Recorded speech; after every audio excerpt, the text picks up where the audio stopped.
there's going to be some revisions, and we'll announce it and post it on the. I just pushed for it to go live. Okay. Is this going to get any bigger on the screen, by the way? We're not Okay, live cool. yet. We are now. All right. Well, now, All right, as I was saying, we're going hold to. on. Take two.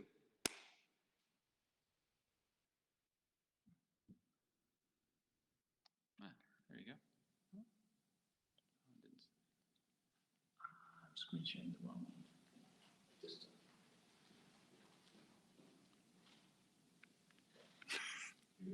Take three.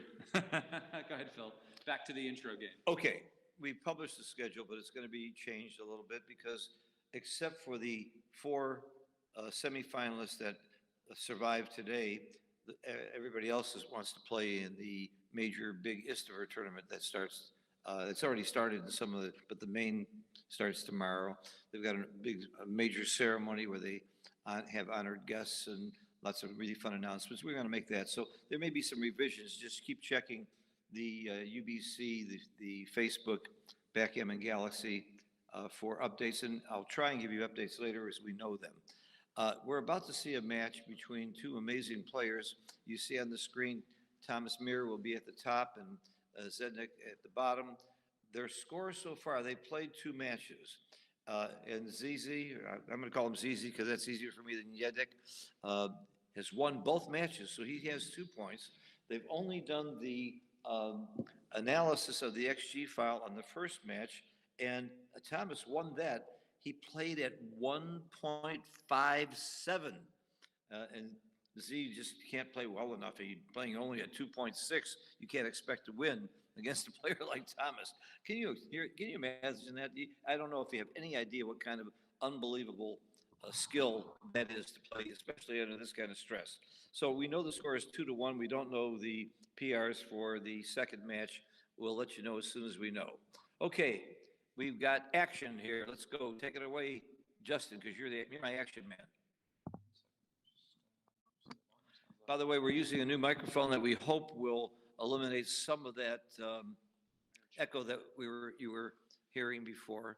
And in the chat, please let me know.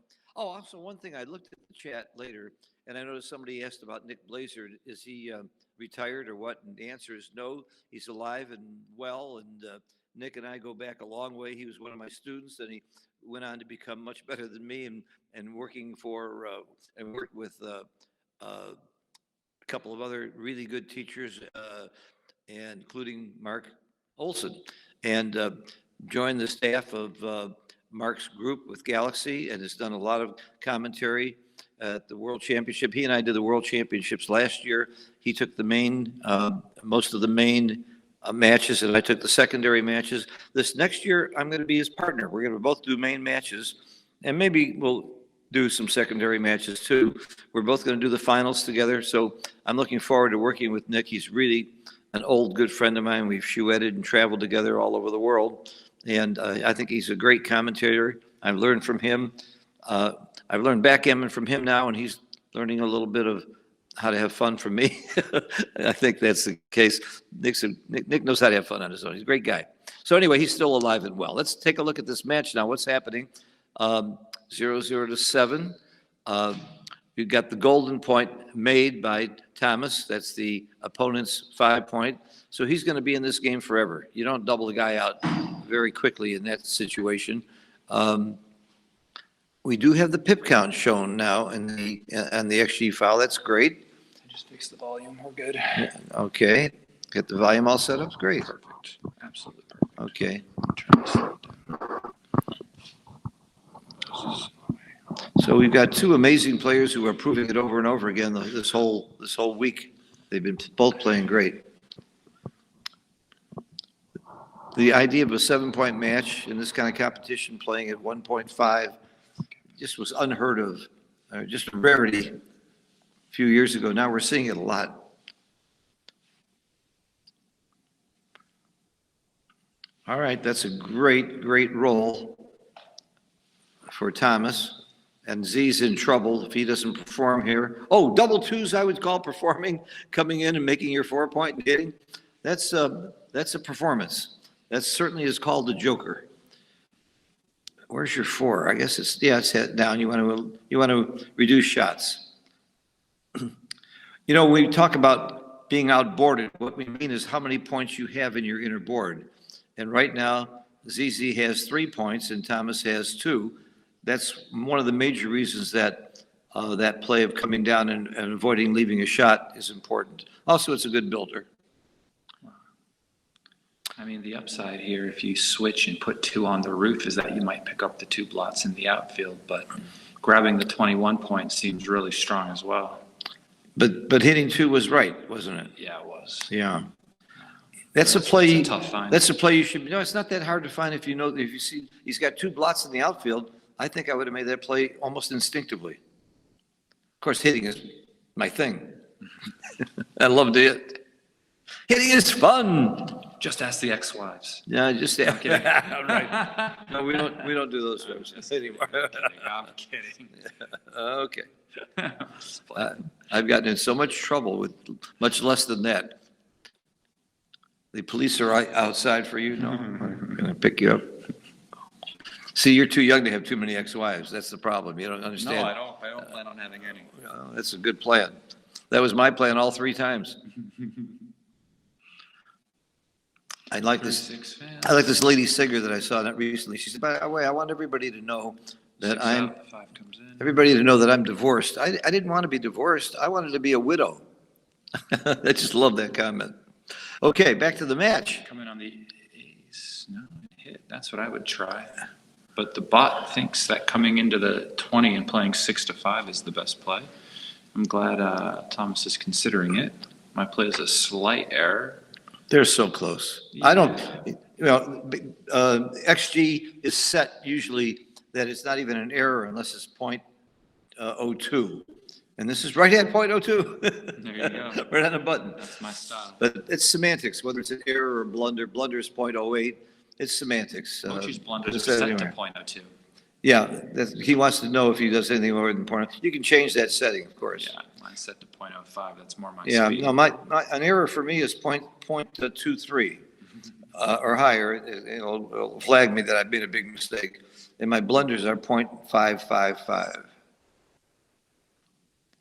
By the way, lots of people have trouble with the settings and XG. And if you have XG and you really want to know how to use it, send me $25. I'll send you a 1-hour video, and I'll use the money to buy and donate and ship boards to kids mostly all over the U.S., to be honest with you. I haven't shipped too many outside of it.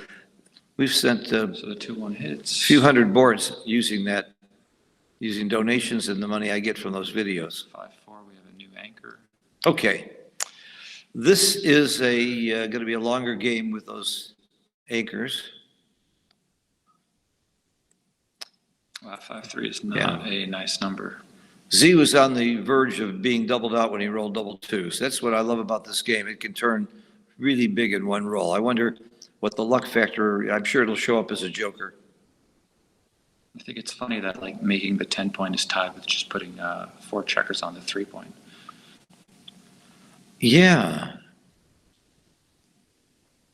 That is, Oh, it's not. Okay. well, it's close. He's plus-plussed it for me. I appreciate it. It's close. It's close.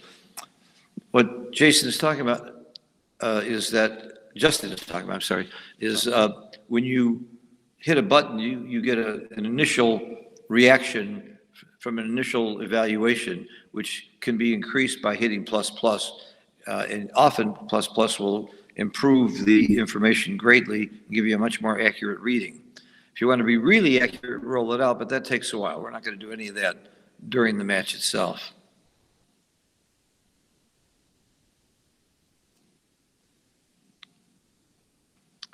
What's your play? It's tough. Making this structure seems nice, but it's also difficult to leave or want to leave the blots. But they're really, putting 2 checkers on the 3-point also just looks terrible. I don't mind leaving the blots because he's forced to vacate a nice anchor to hit me if he does hit me. Yeah. So there's a but plus to getting hit. He'll still have his 20-point. I'm happy he made the right play, but it's not an easy one. And the 5-3 hits. A lot of returns. A lot of return shots. 1s, 3s, and 6s and any come-in number. He's got 4 numbers that come in, 3 numbers that hit. 4 times 3 is 12, double is 24, plus a couple of doubles. That's how I quickly know with my friend Bob Urquhart and I worked out that formula so you can quickly tell the number of hits from the bar. It's a great formula. In fact, I saw an interview with Art Benjamin the other day, and he was listing that as one of his tricks that he uses, and he gave us credit for coming up with that formula. So if you have 4 numbers to come in, 3 numbers to hit with, 4 times 3 is 12, doubles is 24 shots. Then you look for other doubles that might hit, or duplication of those numbers. But really fast, you know about what it is, and then you come up with 24 shots. You know, 2/3 of the time you're going to hit back. That's why I didn't mind leaving all those shots. This play seems pretty clear. So everybody got that formula? I use it every day, several times a day. And by the way, I mentioned colorless counting earlier, and I failed to mention that I did not work out that method of shortcut of counting without a lot of help and ideas from Bob Urquhart, who I'm sorry to say is now no longer among us, my student and good friend from Austin. Very cool guy. I think you gotta, Ooh. yeah, the hit seems pretty natural. Well, coming out is just 1s, 2s, and 3s. It feels very desperate here, though. I like coming out. You can't let the guy roll, though. You don't come out to the bar? No. No way, that's way too much? You can't let him roll, because he just might make the 4, and then you're just in really big trouble, whereas if he fans, this game is like... Uh-huh. So it's like, this is like a defensive hit. Yeah, it feels very desperate. Is this a tempo hit when it's a defensive hit? I don't think it's quite a tempo hit. Sometimes the best offense is the best defense. Okay, 2-3.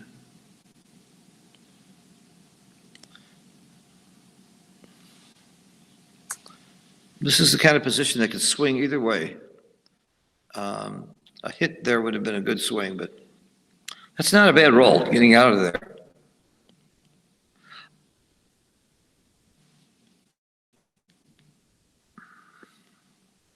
Yeah, making the 16-point.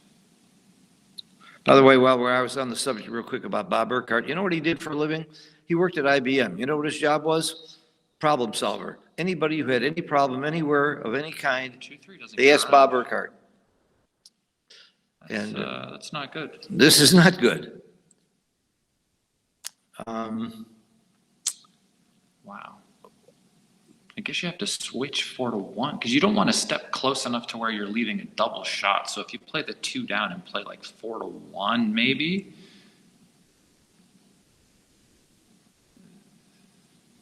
Then he could miss you.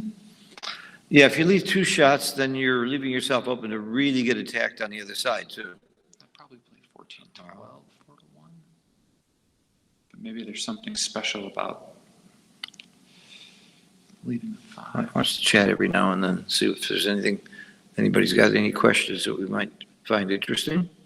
I'm not sure you're talking very loud. I hope they can hear you. It's an interesting game. I'm really just trying to find my own best play here.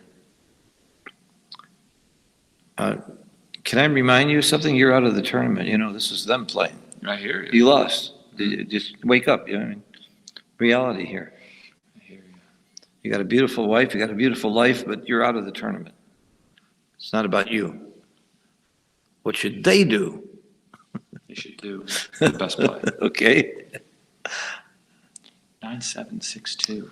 I just hate the way they move the checkers. I really can't wait till the rest of the world catches on that you don't move checkers back and forth without offsetting them when it's a temporary move.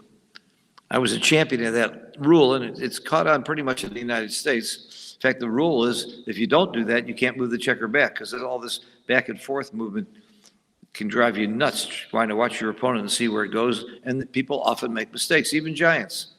I saw it a few times.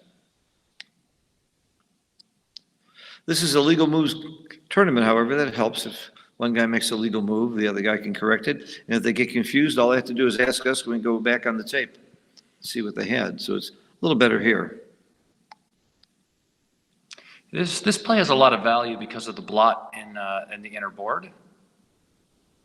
You know, getting hit back might allow you to pick up the other guy. This is my play. That's how I play this, because it includes a hit, which I like. And he didn't do it. And it was wrong what he did, but not horrible. Yeah, there's just, there were just 2 other blots on the Okay. board.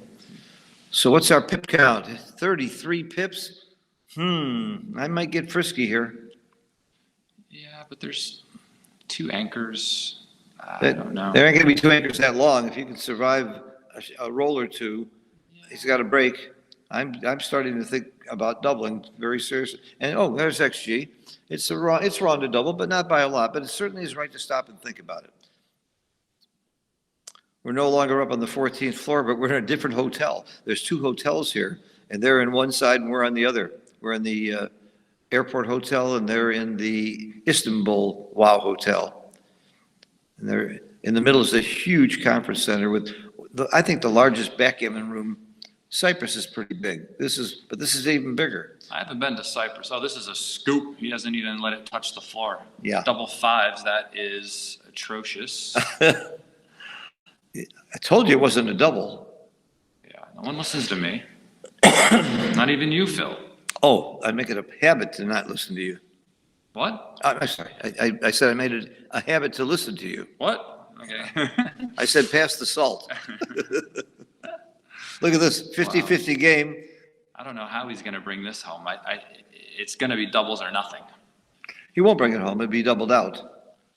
Or maybe you can't double until you hit. No. You got to hit and then double. First Yeah. you make your board, but then he has to leave the shot. He might never leave a shot. You Right, always leave a shot here. Always.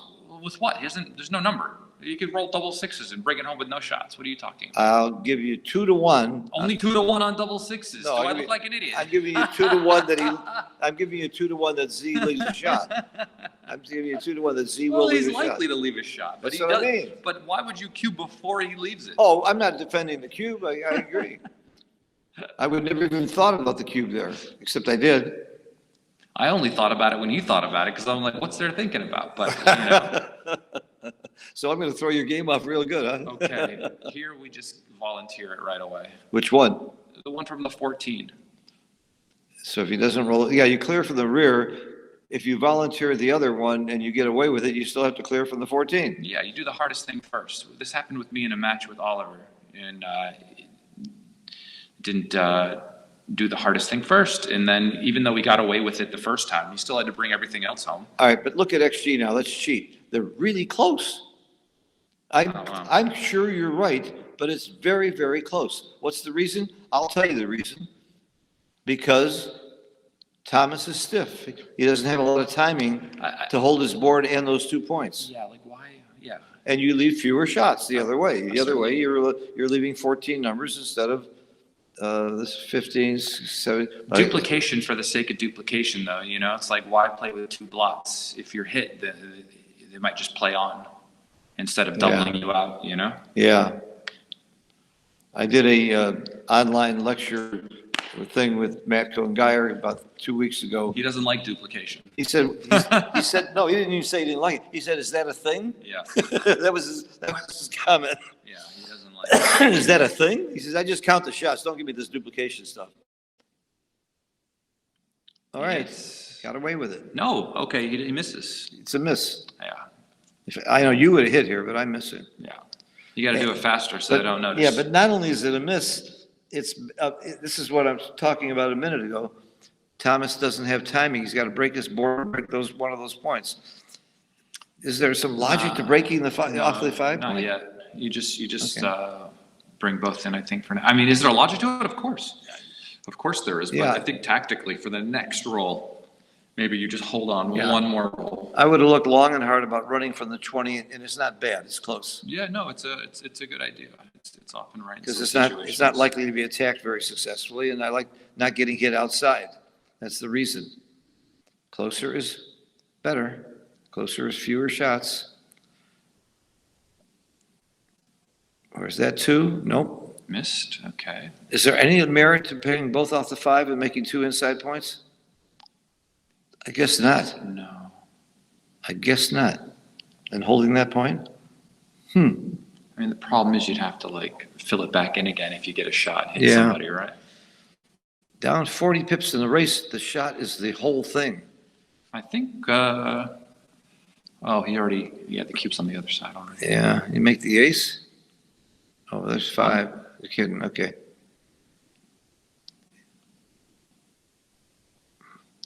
Here's the key roll. 5-1, no shots yet. Okay.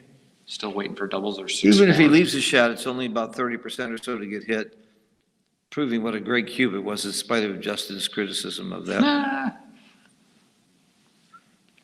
PR I mean, matters. you are up 44 pips. You're right, though. Even if he gets away with it, Justin made a good point. It's going to hurt his PR. I know you say he's up 44 pips now, but if all that race lead is behind the anchor, it's not always as good as it looks.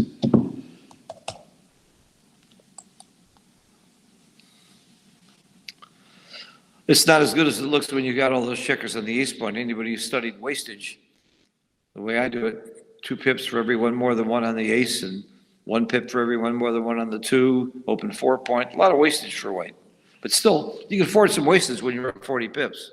Wow, 5-4, not ideal, but you just have to go. How do you might make the 2 and come out with the 4, stop. I guess that's too much, huh? If you do that, you lose out on direct shots with 1-6. Yeah, 1-6, 1-5 hits 2. See, he's looking at it. I would study this play. I would consider this play. I think the swing on 1-6 is too much. Well, But you don't want to break your board, because if you get the shot and you hit the shot and the But guy you- rolls a 6, yeah. you might still lose. you either go with one or you either go with one part way or all the way. You don't just break your board like you said. I mean, you could. I'm looking at the XG. It's not that bad, but I wouldn't, in general, consider breaking my board. No. But I can see for numbers like 5-2, 5-3, you gain by keeping the anchor. So that's why it's probably close. 5-4 as well. I would have made the wrong play. I would have come out with the 4. Yeah, but it's in not coverage. wrong by much. But you do gain on 5-3, 5-2. You also gain 5-4. on having you're making a 6 point, but you got a full board Yes, when you of make that course. play. Of course. I think that's a big gain. That's You why get the it's shot and hit it, you're gin. That's why it's so close. And here's 5-1. Notice he left a 5 shot instead of a 1 shot because again, if you get missed, you can bring it home. Yeah. You leave the 5 and because you roll the 5. You didn't And take, you lift the checker. you didn't take my 2-1 bet? You lift the checker, by the way, Uh-huh, because you can win with the cube if you right. fans. If the cube hadn't been turned, that might push you the other way. Yeah, it would push me the other way because Z's board isn't that good and he's got a blot. So I would leave it if the cube was on the other side. Yeah, I mean, you can turn the cube, I believe, Right. if he fans, I think, maybe. Mm, If he fans. if he No, I fans, think you need one more roll after that. Let's see. maybe. I mean, you see everybody smashed on the ace and deuce. Where's Marty Storer when I need him? He's got a great formula for this, so does David Rockwell. And all I've got here is Justin Knoll. Yeah, or Okay. he'll know the best play, but don't ask me why. Yeah, he'll know the best play, Kidding. and Marty will tell me why for 3 days. That's all right. Formulas are nice. They are, and rules of thumb. Okay, now I don't think it's a cube. I think he needs one more roll, but let's find out. See, Justin? I told you He's it's a right big again. redouble. Right again. I knew I was, the reason I thought it wasn't a cube is I was grabbing this so fast. Right again. And it's a big, Phil, you can. all right, that's one for Justin. All right. 2. Is it 2? Yeah, it's 2 already. Well, yeah, we've been here 3 days, that's true. You fucking, sorry for cursing. You got me good with that one. Because if he fans again, he's going to blow past his market by a mile, right? Yeah, So but you got to do it now. See, all I knew was I was grabbing the cube so fast, I didn't think it And was a plus, double. you look at his racing leads still, right? But like all of that is wastage anyway. Right. You know, the hard part isn't the cube. The hard part is finding the tape Right. with all the way it is. Well, So to quote my friend Paul Franks, the sun was in my eyes. I missed something. I didn't see, the sun was hitting me here. Paul Franks, the only guy I ever knew that used that for backgammon.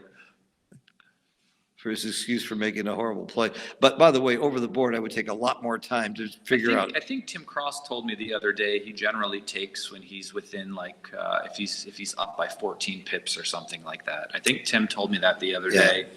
He takes when he's up by 14 pips. And it depends. That's if your 6 and 5 points are open. The 4 points a little more nebulous, but the 3 point I found out very recently is hugely worse. I'm talking about the 6 point. The 6 here. point. Yeah, The 5 point's almost the same. But when you start getting an open point lower, and particularly the 3 point, there's a huge difference between the 3 point being open and the 6 point being open. Yeah, that's true.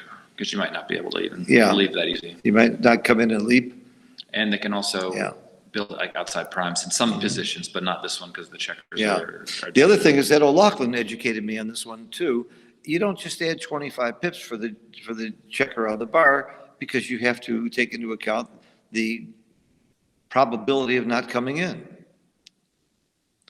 So there are formulas for this. There's gut reactions, but then your 14 pips. But this is, I mean, that's just what Tim told me the other day. And it seems like it would work here. Like if he was worse off by 2 pips, then it looks like it would be enough for a pass. But I'm going to give you a sure bet. Knowing how good Zdenek is, I bet he makes the right decision. He's that good. Okay. How much we betting? $10? Never mind. Never mind. Whew. Glad I delayed that one. Oh my God. And I would have gotten my $10 back. You would have gotten your money back. I have my name on that money already from that other bet. I have learned long ago, don't bet against the Giants. Man, that's so funny. Ask Joe Russell what my record is betting him. The problem with this play here, right, if you do this, is that if he rolls a 6 and stays there, you might leave a shot as he rolls another 6 to come in. So I think going to the 13 point and the 7 maybe seems okay.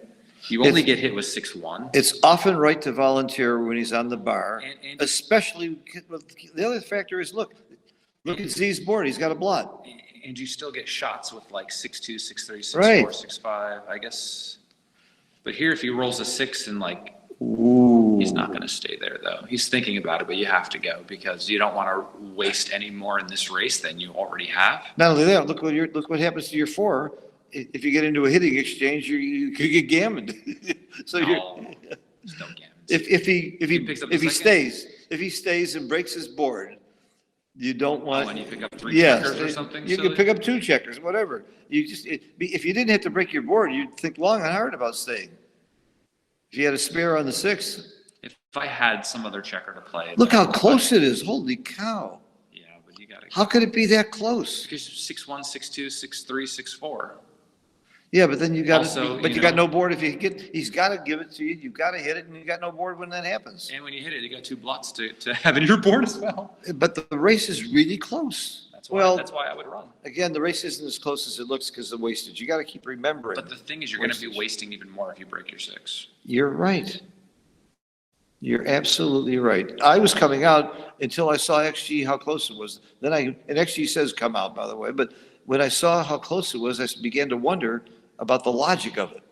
Any comments about this? Keep an eye on that every now and then. Matt also said 4-1, 4-2, 4-3, 3-1, 3-2. He now has to break his board as well, I guess, with some other You know why Matt says that? He likes to count. I never saw a guy that likes to count as much as Matt. I mean, that's also why it's close to play 6-2 because of those other numbers. It slows him down. This game is all about counting. But you also lose on 5-1, 5-2, 5-3, 5-4. Yeah, how about 5-2? Yeah. Yeah, you'd be on the roof now. He'd be on the roof. That's right. And if he came in and hit back and have 2 blots in his inner board, it wouldn't be fun. 3 and 6-5. I don't. Maybe? Really? Yeah. Huh. I'm not sure about that. Yeah, it's generally a good idea to play 6-5 there. Well, there is a penalty for the open 6 or 5 point, and you just took away an open key point, so that's the reason for the play. Mr. Trice did a lot of good work on this. He really was brilliant about bearing in and bearing off. And by the way, we were mentioning books earlier. Backgammon Boot Camp still has to be one of the best books ever written. Yeah, that's my favorite one. I actually gave a little help to Walter in editing that and working with him on it. Some of the stuff in there, I actually did some rollouts for him. 3-1. He's another person I miss, really super guy.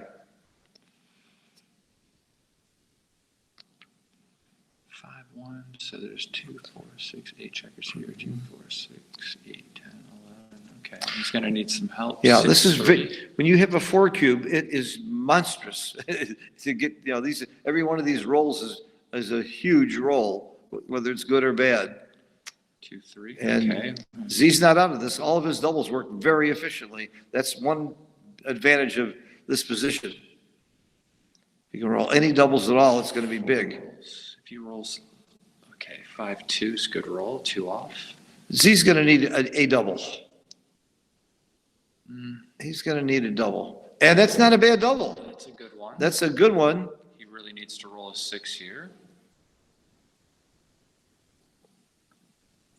He did. 6-3. That's not the Yeah. one though. But Z's got a 1 if he doesn't roll an ace in 2 rolls. The odds are that he will roll an ace in 2 rolls. He loses his market, though, if he doesn't roll an ace and, He can't recube here though because he has a recube on the next roll. So why recube but here? is it going to take on the next roll? It's 28%? Yeah, if he takes 2 off, right, he'll have. He'll have that- 28% if he classic doesn't roll position, doubles. right, where he has 10 Yeah. misses. So you don't redouble here because. then But you what's have the 2 shakes to roll an ace. what's the recube take point to an 8 cube here? Oh, don't ask me past 4.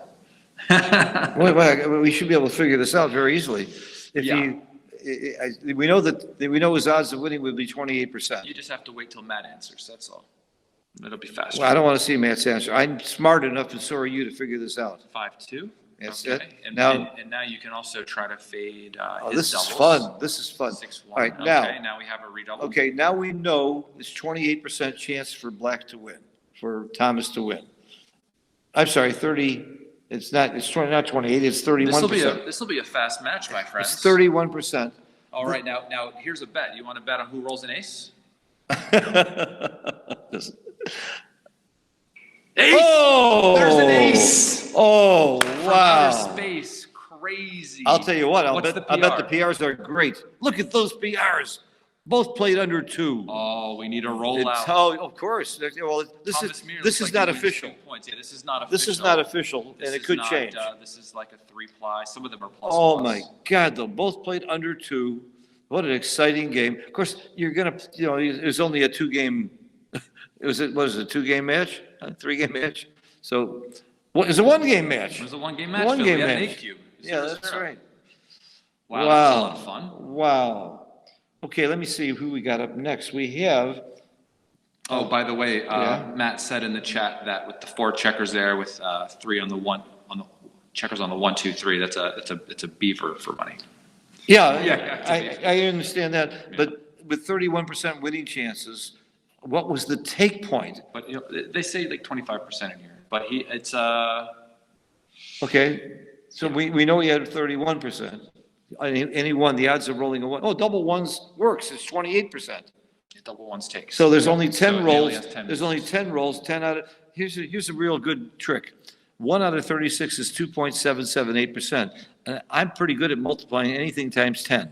So I know it's 27.78% of the time that Thomas would win that game. So the only question is he better off dropping and losing 4-0, or is he better off taking? Does he have more than 28% winning chances if he drops? And the answer obviously was no. Depends what your plans are for the evening. Depends on your plans for the evening is probably the right answer. Hey, I'm supposed to be the funny one. Stop that. I can't help myself. I got you here because you're the smart one, not the funny one. I'm the Matt says funny it's one. a pass, 0, 1 to 7. Interesting. Okay,